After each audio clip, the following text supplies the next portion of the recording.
Salut tout le monde, c'est Elodie. Bienvenue sur ma chaîne dédiée à l'économie domestique et à la propreté de la maison. On passe tout de suite au sujet. Lorsque tu t'occupes de tes câbles, veille à ne jamais les plier, car cela peut entraîner leur rupture. De même, lorsque tu travailles avec des serre-câbles, des tunnels de câbles et des goulottes, tu dois toujours débrancher les appareils électriques afin d'éviter les accidents. 1. Des serre-câbles pour raccourcir les longs câbles. De nombreux câbles qui traînent à la maison sont en fait beaucoup trop longs. Qu'il s'agisse du câble de la télévision, du câble du routeur ou du câble des haut-parleurs, si tu n'es pas encore passé au haut-parleur sans fil. La première étape pour résoudre ton problème de câble est donc la suivante. Détermine la longueur de câble nécessaire ou idéale, et organise le reste de manière à ce qu'il ne devienne plus un enchevêtrement de câbles. C'est facile et peu coûteux avec des attaches câbles que tu peux acheter à peu de frais dans un magasin de bricolage. Rassemble d'abord le surplus de câbles.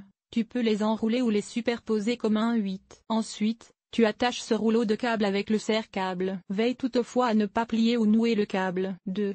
Les colliers de serrage permettent de fixer les câbles au mur de manière ordonnée. Tu as un long câble qui court le long de tes plinthes et qui te gêne constamment lorsque tu nettoies ton parquet. Par exemple, les câbles qui ont une place fixe dans ta maison et qui sont très longs peuvent être fixés au mur à l'aide de colliers de serrage. Choisis un endroit discret, par exemple juste au-dessus des plinthes. Ainsi, les câbles seront à jamais hors de portée et si tu trouves la bonne combinaison de couleurs, ils ne se remarqueront plus du tout. 3. Les tunnels et les goulottes à câbles regroupent plusieurs câbles. Tu as plusieurs câbles qui se rejoignent au même endroit et qui mènent à la prise la plus proche. Tu peux parfaitement organiser et cacher cet enchevêtrement de câbles dans des tunnels ou des canaux de câbles. Les différents câbles sont alors placés dans le tunnel ou le canal et forment une ligne de câbles plus épaisse au lieu de nombreux câbles individuels. 4. Cache les câbles dans des boîtes ou des corbeilles à câbles décoratives. Chez nous aussi, des montagnes de câbles s'entassent dans certains coins de la pièce. Et même s'ils sont bien rangés et attachés avec des serre-câbles, ce n'est pas très joli. Tu peux cacher les montagnes de câbles dans des récipients décoratifs comme des boîtes à câbles ou des corbeilles à câbles. Ton imagination n'a pas de limite quant à ce que tu peux transformer en boîte à câbles. Les vieilles boîtes à chaussures,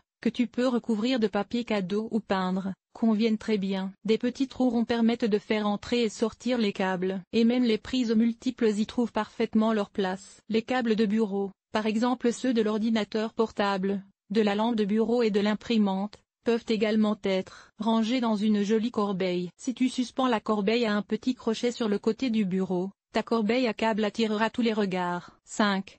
Fais en sorte que tes câbles attirent l'attention. Il n'y a pas d'autre solution que de poser un câble en travers du mur et de le cacher. Alors fais de la nécessité une vertu et transforme le câble en un art du câble. Pour ce faire, tu peux par exemple utiliser des anneaux en bois que tu enfileras sur le câble. Tu peux aussi coller du film adhésif coloré ou du washi tape autour d'un câble et le transformer en un serpent de câble multicolore. Les clips pour câbles existent également dans des variantes plus originales, par exemple en forme de feuilles, de fleurs ou d'oiseaux, qui accompagnent ton câble sur le mur et l'embellissent. Et si une tache s'est égarée sur ton mur, lis ici comment l'enlever. Cet article t'a-t-il été utile? À quoi ressemble ton ménage? Lire la suite. Enlever les taches de café sur le mur. Une infestation de poux de tête? Comment débarrasser ta maison des poux? Ranger les produits d'entretien et les aides ménagères avec méthode mythe des vêtements. Que faire? Aspirateur sans fil, oui ou non? L'entretien de la guitare en toute simplicité. Les meilleures idées pour organiser tes placards de cuisine. Nettoyage extérieur nettoyer la salle de bain. Laver le sol et